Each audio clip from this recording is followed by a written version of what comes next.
নমস্কার বন্ধুরা, আমার আরও একটি নতুন রেসিপির ভিডিওতে আপনাদের সবাইকে স্বাগত জানাই।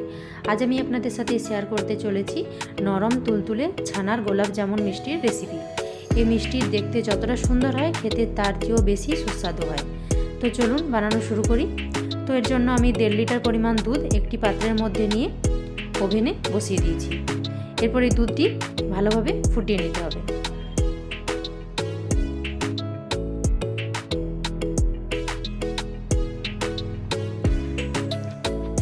দেখুন দুধটি বেশ ভালোভাবে ফুটে এসছে। এবার আমি একটি হাতার সাহায্যে বেশ কিছুক্ষণ এটি ভালোভাবে নেড়ে নিচ্ছি।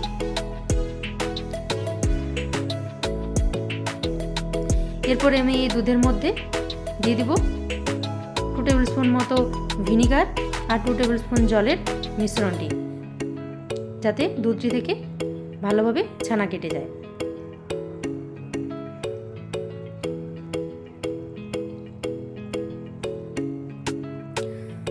তো এরপর হাতার সাহায্যে এইভাবে নাড়তে থাকবো।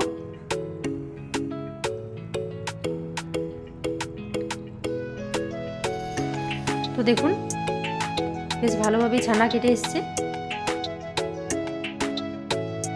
এরপর আমি ছানা থেকে বাড়তি জল ঝরিয়ে নেব।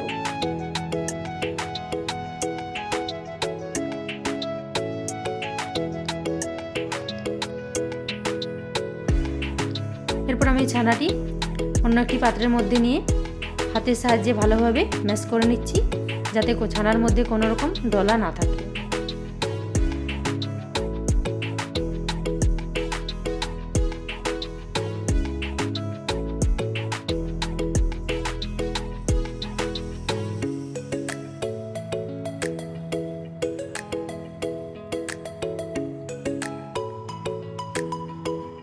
এরপর আমি ওই ছানাটি 4 ভাগ করে নিয়েছি। ওই 4 ভাগের 1 ভাগ আমি সুজি নিয়েছি। এরপর এই ছানা সুজি আমি ভালোভাবে মিশিয়ে নেব। আমি আরও দিলাম 2 টেবিল স্পুন মতো চিনি। চিনিটা এখানে অপশনাল, আপনারা দিতেও পারেন, নাও দিতে পারেন।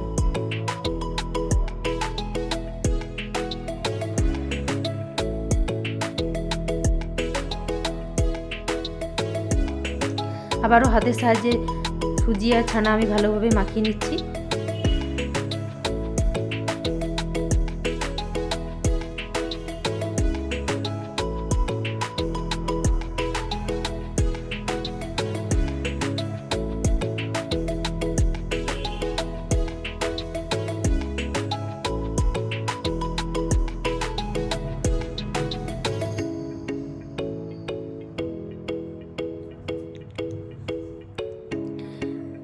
এরপর এর একটি ডো বানিয়ে আমি এটি 15 থেকে 20 মিনিট মতো ঢাকা দিয়ে রেখে দেব। এদিকে আমি চিনি সিরাটি বানিয়ে নিচ্ছি। তো আমি এখানে দিয়ে দিয়েছি 2 কাপ পরিমাণ জল আর দিয়ে দিচ্ছি 1.5 কাপ পরিমাণ চিনি।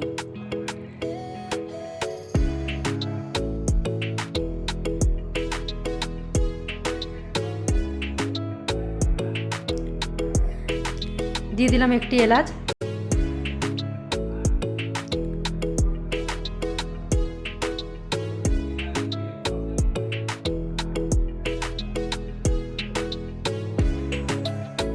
তোমার চিনি সিরাটি ওদিকে রেডি হয়ে এসছে। এদিকে আমি ওভেনে অন্য একটি পাত্র বসিয়ে তার মধ্যে দিয়ে দিচ্ছি পরিমাণ মতো রিফাইন্ড অয়েল। এরপর ওই ডোটি নিয়ে নিয়েছি। এর থেকে আমি ছোট ছোট আকারে লেচি কেটে গোল মতো শেপ দিয়ে নিচ্ছি।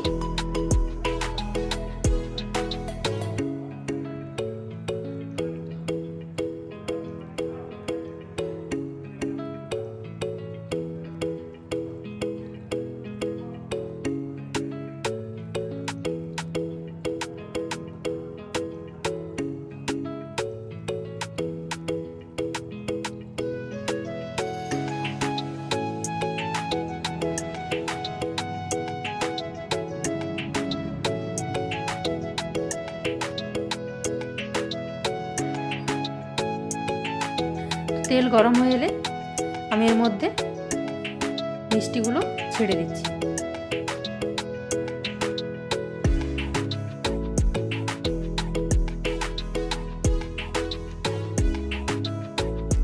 এরপর এগুলো উল্টে পাল্টে বেশ লালচে করে ভেজে নিতে হবে।